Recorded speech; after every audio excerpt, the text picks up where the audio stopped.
Olá pessoal, tudo bem com vocês? Eu sou o Denis, você está no meu canal e hoje nós vamos falar sobre um assunto importantíssimo. Nós vamos falar sobre a pandemia e sobre a situação das empresas, das pequenas empresas, médias empresas que estão sendo impedidas de trabalhar porque é uma forma de contenção da pandemia. Bom, recentemente eu, juntamente com Guiano Ribeiro, com o Rodrigo Hiroshima e o Fernando Sanches, nós publicamos um artigo, que é o Controlando o Fluxo para Confirmar Sobrevivência. Esse artigo ele veio justamente para apoiar essas empresas para elas poderem operar dentro desse cenário nebuloso da pandemia. Bom, qual a motivação então para o nosso trabalho, né? Bom, a OMS, em 2020, ela declarou a pandemia em razão do SARS-CoV-2, agente causador da Covid. Esse fato deflagrou vários desdobramentos. Então, tá em a corrida pela vacina do vírus, tem questões econômicas, questões particulares, então, muitas coisas aconteceram. O isolamento social foi uma das estratégias, e é uma das estratégias adotadas pelo mundo inteiro. E a gente não pode deixar de falar que ela é eficaz contra a transmissão do vírus. Neste ponto, a gente fala, SARS-CoV-2 é uma coisa, Covid-19 é outra. O SARS-CoV é o vírus que causa a Covid. Então, este trabalho, a gente vai ver daqui a pouco, o foco dele não é o Covid, é o SARS-CoV-2.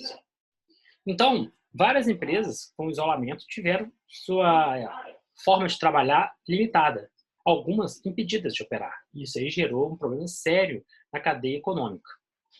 Então, é importante a gente buscar, sim, um jeito da gente favorecer ou facilitar que essas empresas voltem a operar, né? E aí é a função deste trabalho, criar um modelo de plano de contingência factível, que seja fácil, que seja possível executar para que essa empresa consiga trabalhar. Então, uma breve introdução de toda a problemática do trabalho. Em 2019, na cidadezinha de Wuhan, lá na China, foi identificado um novo vírus. Essa cidade ela foi isolada dia 7 de janeiro e dia 11 de março de 2020 a OMS declarou a pandemia. No Brasil, dia 26 de fevereiro chegou o primeiro caso. Na época desse artigo, por volta de março desse ano, quando a gente começou a fazer esse artigo, o Brasil estava ali com seus 100 mil casos. Hoje em dia está muito mais, né? Então, vamos lá. E aí houve a questão do isolamento social no Brasil, surtiu um efeito interessante. Algumas cidades, alguns estados teve uma redução no número de casos, né, e até de falecimentos. Mas só que esse isolamento ele teve o problema aí da crise econômica. Muitas empresas fecharam, muitas pessoas perderam emprego e gerou uma série de situações. O isolamento ele tem seu ponto, né, positivo, ele é para evitar a aglomeração. Só que aí muitas empresas se reinventaram. Então, por exemplo, as empresas que trabalham no ramo do conhecimento, elas foram para o home office, estão trabalhando normalmente. Aquelas empresas que têm ramo essencial, elas estão operando, porque elas precisam operar. Já aquelas que não são consideradas essenciais, infelizmente elas tiveram as suas atividades suspensas. Isso aí gerou uma série de consequências, como desemprego, diminuição da arrecadação e outras coisas a mais. E a gente tem que buscar uma forma de facilitar a volta dessas empresas. E aí, diante desse desafio de você evitar o contágio e você favorecer a empresa, facilitar que ela trabalhe, nós temos que buscar uma forma. A ideia do isolamento vertical foi desventilada, porém ela foi refutada. O que faz dar força para o nosso estudo é a flexibilização do isolamento. A gente buscar uma forma flexibilizada, que a gente consiga trabalhar das duas formas. Dessa forma, a gente tem como princípio criar um plano de contingência factível e aí diminuir o risco da contaminação. E aí esse trabalho entra justamente nesse ponto, que é apresentar uma proposta de plano de contingência baseado no método Kanban, que vai evitar aglomeração, possibilitando a operação dessa empresa. Bom, e a repercussão desse trabalho?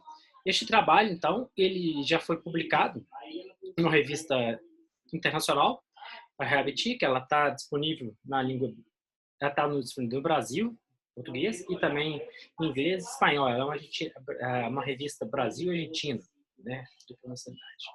Então, ela está disponível, ela é gratuita, acesso liberado. Nós fizemos uma live, explicamos esse trabalho para a Aspercom, que é a empresa do Rodrigo Hiroshima, que é um dos autores desse artigo. Nós fizemos essa live, foi muito interessante, discutimos bastante e teve uma boa repercussão do trabalho. Com algumas publicações em sites, Canadá Online e também no campus, São João Evangelista. Então, a gente teve essas repercussões. Bom, qual a base científica? Nossa base científica é entender o SARS-CoV-2, como é que ele funciona, entender o método Kanban, como que ele funciona, e determinar fator de ocupação. A ideia toda, a gente vai ver daqui a pouco como é que funciona a dinâmica desse trabalho. Mas esses três elementos são importantíssimos. Entender que o SARS-CoV-2 ele é um vírus que ele passa através de microexpressão. Então, por isso que é importante a máscara, o álcool em gel na mão, está sempre higienizado. Porque o contato com ele, na cara, no elemento, tal, para vamos pegar, né? O método Kanban é o elemento norteador desse trabalho. Que com ele, eu consigo fazer toda a gerência do fluxo de trabalho. E o fator de ocupação, ele é o elemento que vai determinar para mim, falando assim, olha, naquela empresa cabem tantas pessoas. E aí, baseado em tantas pessoas, a gente volta no SARS-CoV-2, onde ele fala que o SARS-CoV-2, o vírus, ele tem poder, ou seja, se a pessoa espirrar, pode chegar a 2 metros. E se esse vírus cair numa superfície, ele pode ficar X dias vivo. Então, aí, baseado no fator de ocupação, você consegue limitar o número de pessoas, evitar que as pessoas espirrem, evitar que elas sujem o ambiente, e você, juntamente com aqueles cuidados básicos que você já tem, limpa tudo bonitinho e continua a sua empresa operando. Bom, qual é o escopo desse trabalho? Então, ele é definido para o SARS-CoV-2. Ele é definido para ele, porque se a gente pensar no Covid-19, é outra abordagem. Ok? A regra para esse trabalho. Então, ela é focada no SARS-CoV-2, é focada em ambiente fechado e controlado. Então, se você quer usar esse trabalho numa festa, um ar livre, não funciona.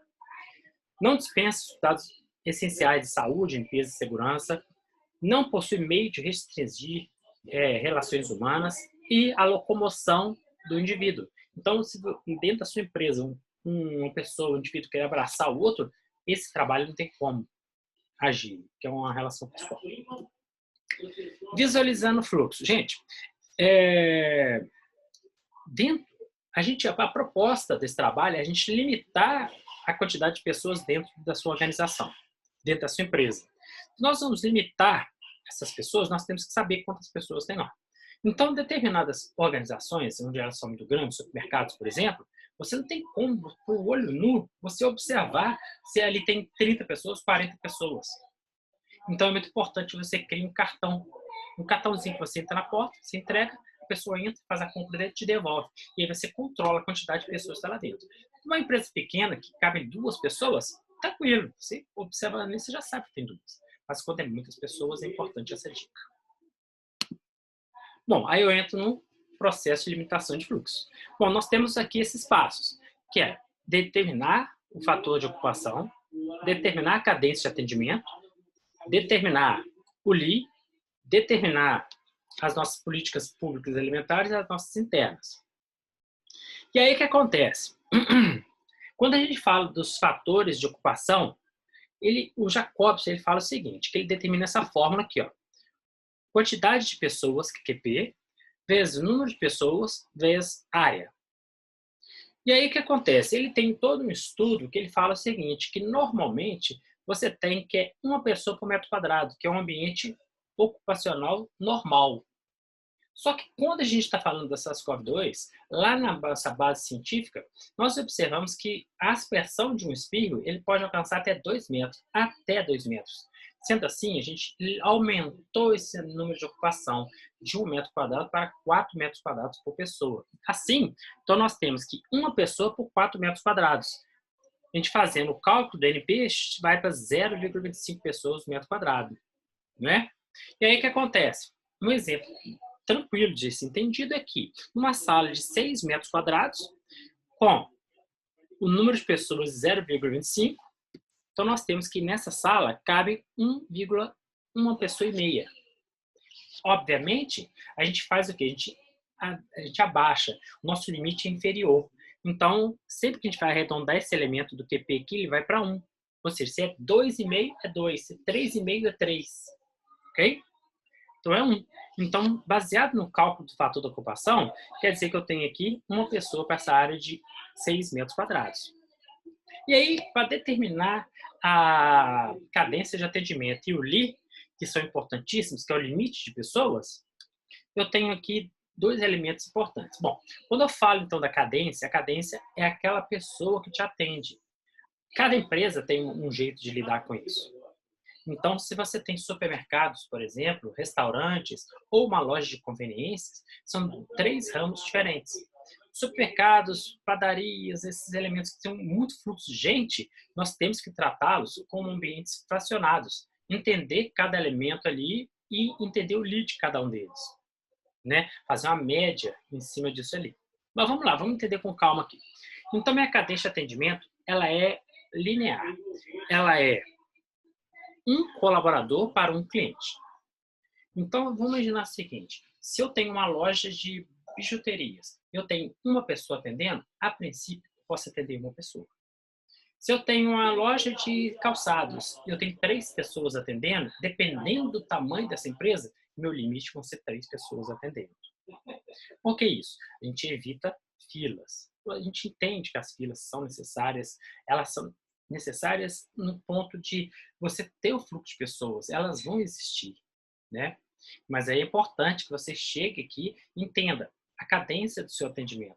Quantas pessoas vocês vão atender? Um supermercado, por exemplo, você fala assim, pô, mas como que um supermercado que cabe 50 pessoas tem ali 30?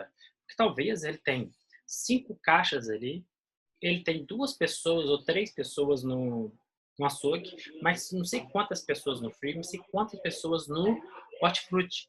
Baseado nesse cálculo, você consegue fazer a limitação, entendeu? As políticas. Quando a gente fala das nossas políticas públicas e internas, essas aqui são as nossas políticas internas, que ela fala o seguinte, que é obrigatório que a empresa mantenha um ambiente de operação limpo e higienizado. É obrigatório. É obrigatório que essa empresa tenha os cuidados básicos de saúde. O NP, ele é 0,25, ele não muda. O fator de arredondamento do QP é sempre para baixo, né? E a nossa cadência de atendimento é 1 para 1. Por que eu tenho essas políticas internas? Por que as políticas internas? Porque é interna do meu modelo. Não muda. Então, você tem que ter ambiente limpo e organizado. Você tem que ter. Você tem que ter cuidado básico de saúde. Ok? E aí você faz as políticas públicas. Então, você tem as políticas lá da gestão pública, seja do Minas Consciente, seja do São Paulo Consciente, onde quer que seja. O município pode também passar as informações. Você vai ter aqui essas políticas bem definidas ali, né? E vai colocar tudo lá. Mais informações está no artigo, tá, gente?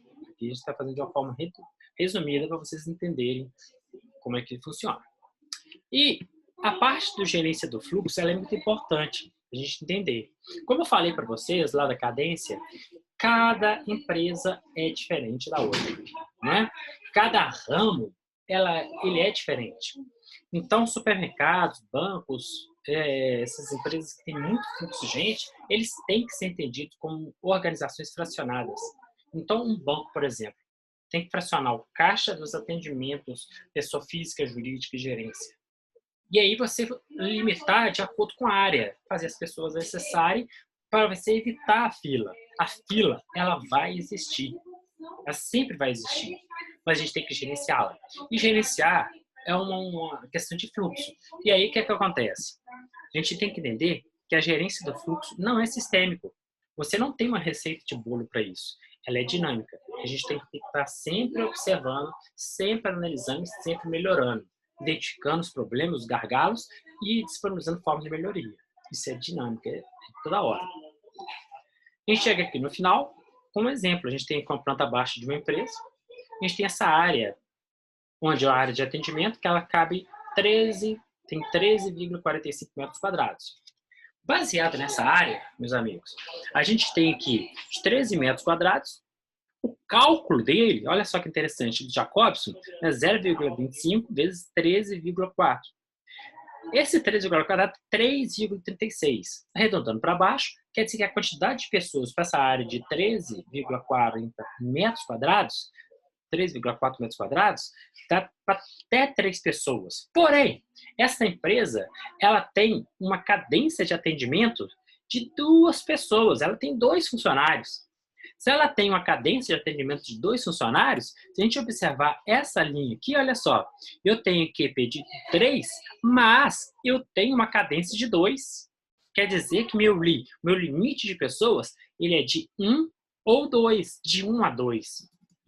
E aí, meus amigos, a gente entende claramente que essa empresa que tem uma área de 13 metros quadrados, ela vai conseguir comportar com segurança 2 pessoas.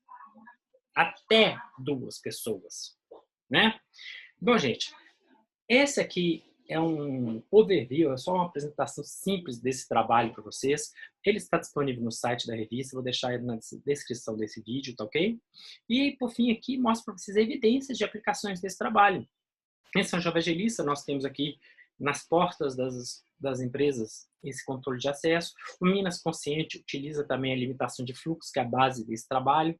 Fora isso, tem algumas empresas de São Paulo e Rio Grande do Sul que já entraram em contato comigo e falaram que estão usando esse trabalho.